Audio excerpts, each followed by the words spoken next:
ice breaking dulu. Ayo. Oke, kita ice breaking dulu ya. Ini ice breakingnya, kalau ibu bilang tepuk satu, kalian tepuk satu. Kalau ibu bilang tepuk dua, kalian tepuk dua.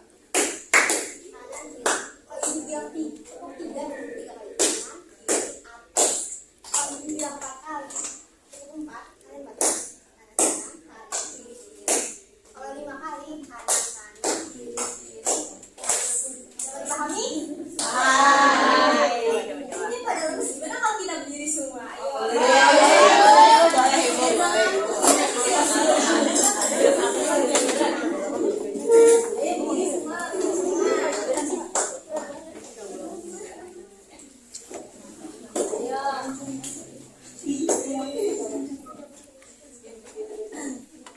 tepuk satu, tepuk dua, tepuk tiga, tepuk empat, tepuk lima,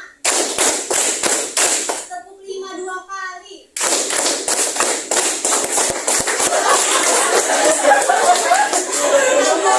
Sekali lagi ya, tepuk tiga 1 kali. 1 kali. Tepuk tiga. Oke lagi, tepuk dua. Nah, udah. Duduk. Kita masuk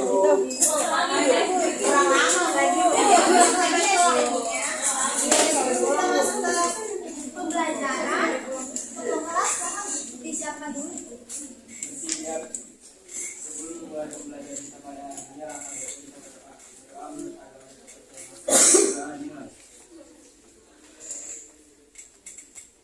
selesai memberi salam.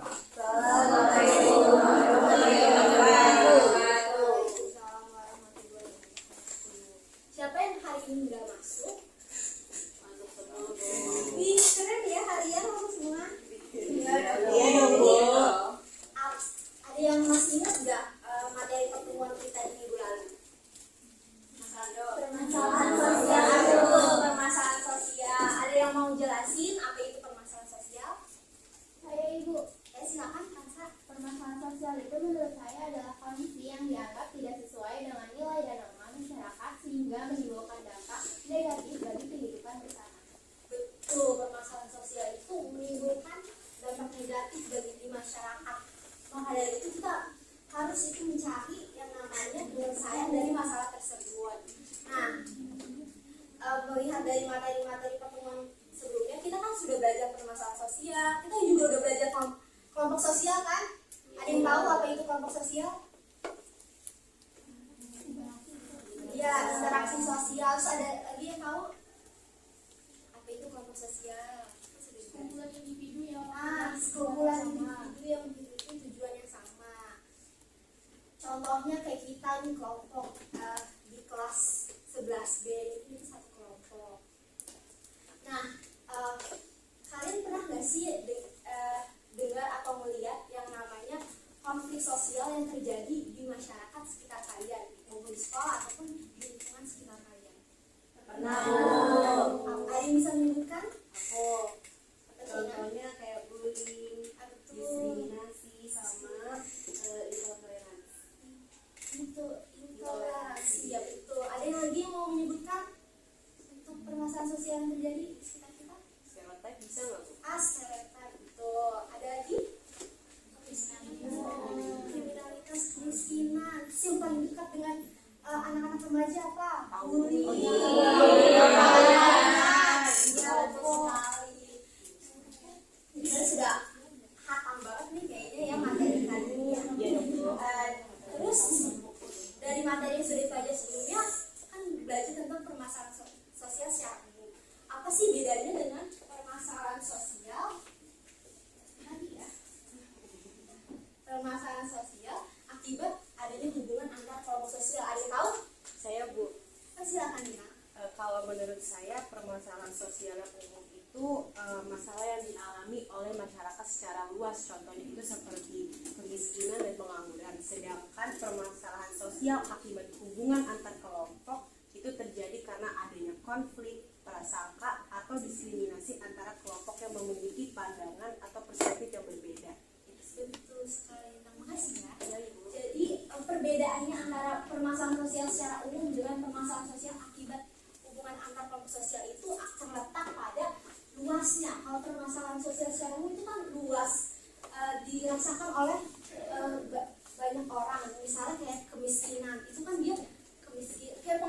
pengangguran kan gak hanya kelompok ini kelompok itu, pasti semua kelompok kan kena.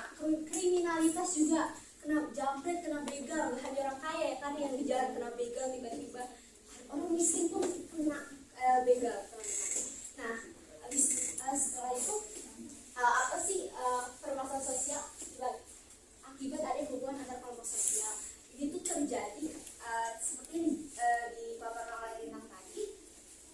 Kalau misalnya permasalahan sosial itu terjadi karena adanya kayak interaksi dan adanya konflik antar kelompok sosial yang terjadi di masyarakat tadi.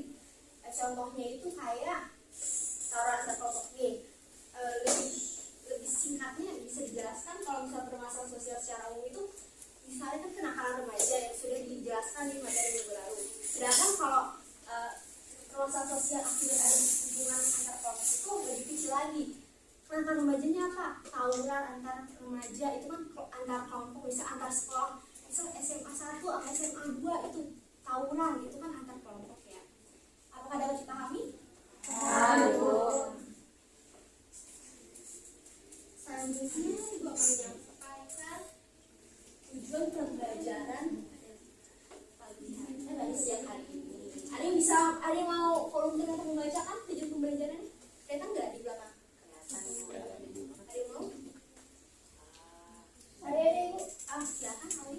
Untuk tujuan pembelajaran pada hari ini yaitu pertama, peserta didik mampu mengidentifikasi bentuk permasalahan sosial yang terdapat dalam studi kasus hubungan antar kelompok sosial dengan tepat. Lalu yang kedua, peserta didik mampu menganalisis faktor penyebab munculnya permasalahan sosial akibat hubungan antar kelompok sosial dalam studi kasus yang diberikan dengan benar. Lalu yang ketiga, peserta didik mampu menganalisis dampak permasalahan sosial terhadap individu maupun kelompok dalam masyarakat berdasarkan hasil diskusi kelompok. Yang keempat, peserta didik mampu mengemukakan alternatif solusi terhadap permasalahan sosial yang dianalisis. Dan yang terakhir, peserta didik mampu menyampaikan hasil analisis secara lisan dalam diskusi kelas dengan percaya diri dan bertanggung jawab. Baik, terima kasih Awi. Jadi merujuk pada tujuan pembelajaran yang tertera di layar, manfaatnya apa sih kita belajar ini? Yang pertama, untuk kalian tuh bisa untuk lebih berpikir kritis tentang permasalahan-permasalahan sosial yang ada di masyarakat dan ada di lingkungan sekitar kalian.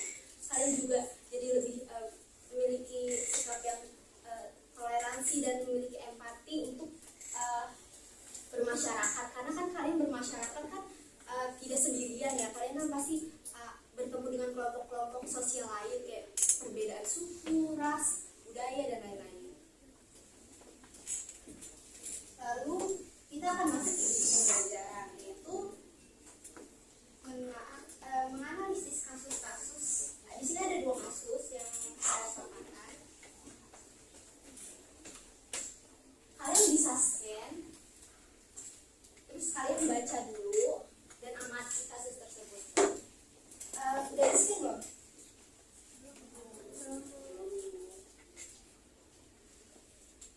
Jadi untuk kasus pertama itu terjadi di sebuah desa di Kabupaten Bantul, yang dimana kelompok jemaat gereja misi sejahtera itu sedang melaksanakan ibadah rutin di sebuah rumah. Namun kegiatan ibadah tersebut dihentikan oleh sejumlah warga yang menolak keberadaan kegiatan keagamaan tersebut di lingkungan mereka. Beberapa jemaat juga mengaku mengalami intimidasi dan merasa tidak aman saat beribadah. Akibatnya kejadian tersebut, sebagian jemaat itu merasa takut, kecewa, dan khawatir untuk menjalankan kegiatan ibadah di kemudian hari. Sudah di-scan? Sudah. Itu kasus yang kedua. Untuk kasus yang kedua ini ada kasus marginalisasi yang terjadi pada masyarakat Papua, yang dimana kita tahu di Papua itu kan pembangunannya tidak seperti di Pulau Jawa yang pembangunannya benar-benar disuplai oleh pemerintah. Di beberapa wilayah Papua, masyarakat masih menghadapi berbagai masalah sosial seperti keterbatasan akses pendidikan, layanan kesehatan, lapangan pekerjaan, dan pembangunan yang belum merata. Komnas HAM di sini menyatakan bahwa dalam kondisi marginalisasi, yaitu keadaan ketika suatu kelompok itu merasa kurang mendapatkan kesempatan dan perhatian dibanding kelompok lain. Kondisi tersebut itu menimbulkan berbagai dampak sosial seperti meningkatnya kesenjangan sosial, rendahnya kesejahteraan masyarakat, atau munculnya rasa ketidakadilan di sebagian kalangan masyarakat Papua. Situasi ini juga dapat mempengaruhi hubungan antara masyarakat Papua dengan kelompok lain maupun pemerintah dalam upaya mewujudkan kehidupan yang adil dan sejahtera. Nah, selanjutnya kalian itu amati dulu dan jawab pertanyaan yang ada. Nih, secara mandiri ya. Kalian pada mau buku kan? Bukan.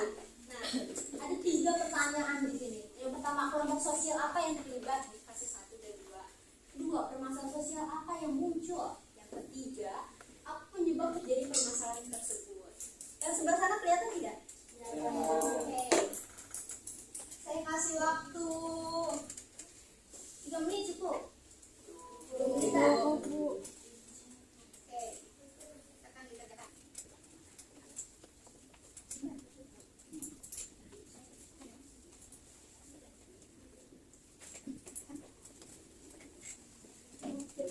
Nah, siapa yang ketik, Pak? Selesai?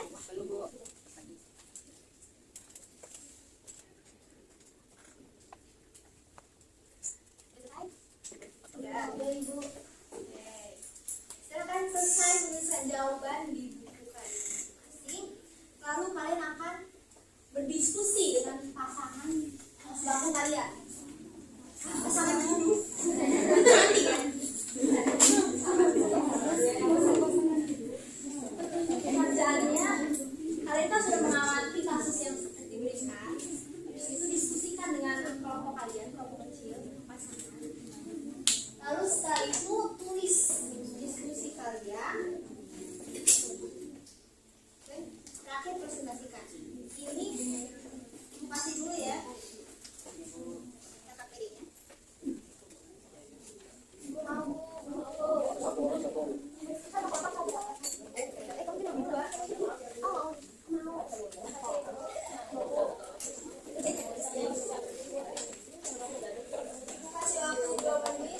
Kalian kan sudah menuliskan jawaban kalian masing-masing. Habis itu kalian bertukar pandangan dengan kelompok kalian, lalu merumuskan solusi pemecahan dari masalah kasus yang sudah ada di layar. Nah, selamat mengerjakan. 2 menit ya.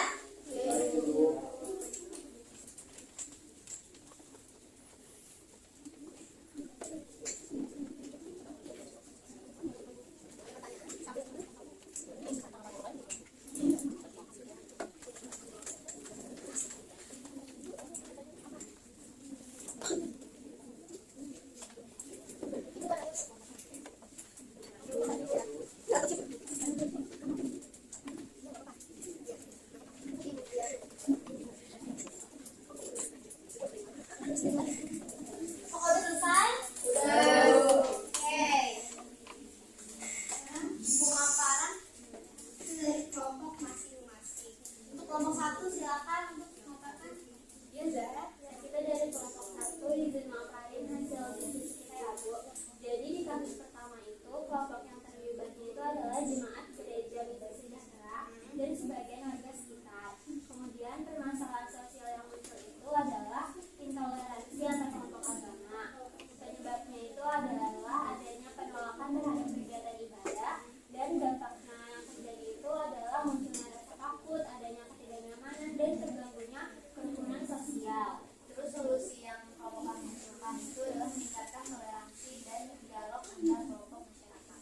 Oke, bagus. Tepuk tangan untuk kelompok 1. Selanjutnya, apakah ada pertanyaan atau tanggapan kepada kelompok 1? Saya mau nanya Silakan. dari kelompok 2 kami setuju, tapi menurut kami pemerintah dan tokoh masyarakat juga perlu terlibat dalam menyelesaikan konflik tersebut. Iya, betul. Selanjutnya untuk kelompok 2, yaitu membahas kasus yang kedua. Silakan. Baik Ibu, untuk bentuk permasalahan sosial dari kelompok 2 di sini kita menganalisis pemindahan kelompok sosial seperti kesenjangan sosial dan ketidakmerataan pembangunan. Lalu kelompok sosial yang terlibat di sini ada masyarakat Papua, pemerintah pusat dan daerah,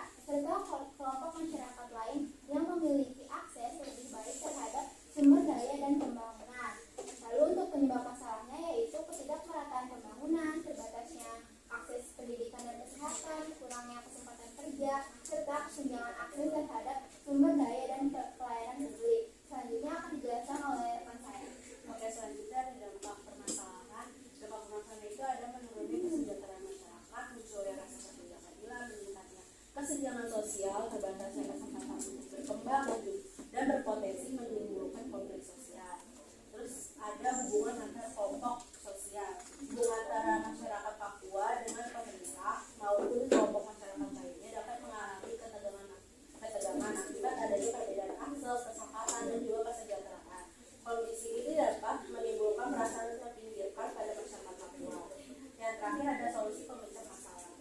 Solusinya itu ada pemerataan pembangunan, peningkatan akses pendidikan dan kesehatan, penyediaan lapangan kerja, pemberdayaan masyarakat lokal, perlindungan hak masyarakat Papua, serta penguatan dialog dan juga kerjasama antara pemerintah dan masyarakat. Oke, keren juga. Untuk kelompok 2, tepuk tangannya mana? Bisa kita simpulkan dari kasus tersebut terjadi yang namanya permasalahan. Untuk kasus pertama itu adalah permasalahan sosial berbentuk intoleransi yang dimana ketika sedang menjalankan ibadah gereja misi sejahtera ini di masyarakat yang melakukan pembubaran secara paksa itu juga melakukan intimidasi sehingga yang beribadah di situ kan gak hanya orang dewasa tapi ada anak-anaknya juga mengalami yang namanya trauma. Kenapa hal ini bisa terjadi? Karena yang bisa kita lihat kurangnya rasa intoleransi antar beragama dan juga bisa di dalam kasus ini ketika kalian sudah baca mereka itu sebenarnya ada masalah di perizinan untuk surat rumah ibadahnya gitu. Tapi seharusnya solusinya bukanlah pembubaran secara paksa atau intimidasi, bisa dilakukan secara hukum, nggak harus langsung dibubarin gitu aja. Lalu untuk kasus yang kedua ini yang terjadi di Papua yang dimana adanya marginalisasi.